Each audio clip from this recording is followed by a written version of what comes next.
Salut à tutti, très heureux de vous retrouver dans Strette et Piazzette et nous sommes toujours à la pointe du Cap Corse et c'est déjà notre dernier jour sur ce magnifique territoire. Avant de quitter la pointe du Cap Corse, nous allons faire une petite halte au village de Morsilia pour parler vin avec une vigneronne. Elle s'appelle Caroline Paoli Ciavaldini du domaine de Pietri, un domaine vieux de 3 siècles. On va découvrir donc ce domaine en sa compagnie tout de suite dans Strette et Piazzette. France Bleu, RCFM. Alors, nous sommes au hameau de Moutieda, sur la commune de Morsilia, qui comprend plusieurs hameaux et sur 2 vallées environ. Le hameau de Moutieda est le dernier en sortant de la commune vers le sud. Et donc, nous sommes face à la mer, avec ici une crête d'anciens moulins. Et les vignes, comme ça, plongent en coteau vers la mer et bénéficient justement d'un très bon ensoleillement et du vent marin. Alors, c'est un domaine très ancien, dont on a retrouvé d'anciens documents qui remontent au début du XVIIIe siècle. Les vignes se sont transmises de génération en génération, et jusqu'à mon père, donc, qui en a hérité de son père, qui a été, je dirais, le premier en tout cas au XXe siècle à le développer pour le diffuser commercialement plus largement.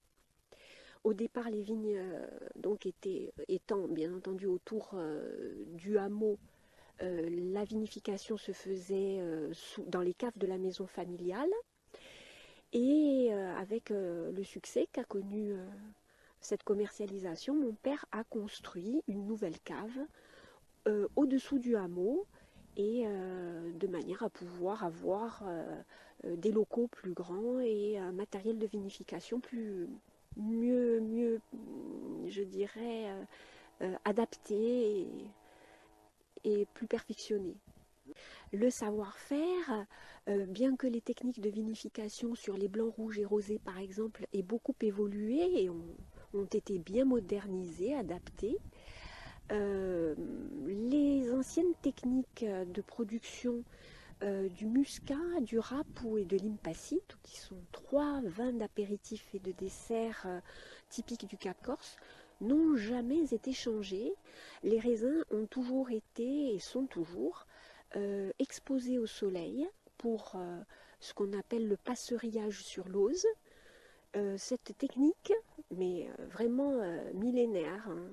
Même les Romains la connaissaient, mais dans le Cap Corse, elle a été adaptée aussi ici aux besoins, consiste à faire évaporer l'eau des grains de raisin naturellement pour concentrer les jus sucrés, et de cette manière, pendant la fermentation qui va produire le degré d'alcool, les sucres en question vont à la fois produire le degré d'alcool, et quand la fermentation s'arrête, il restera encore suffisamment de sucre naturel pour apporter cette douceur à ces vins, qui est très connue. Alors l'avenir, c'est bien entendu de continuer à perpétuer ces anciennes traditions et d'amener nos différents vins, et notamment les vins secs, à une qualité, je dirais, toujours et sans cesse améliorée, de manière à pouvoir être sélectionnés sur les meilleures tables de Corse et pourquoi pas du continent. Et c'est ainsi que s'achève Strette et Piazzette. Et merci à vous tous de nous avoir suivis depuis le début de la semaine ici à la pointe du Cap Corse. On se retrouve bien sûr très vite dans une nouvelle micro-région et toujours à la découverte de nos villages. A ringraziarvi a tutti et a presto. France Bleu, RCFM.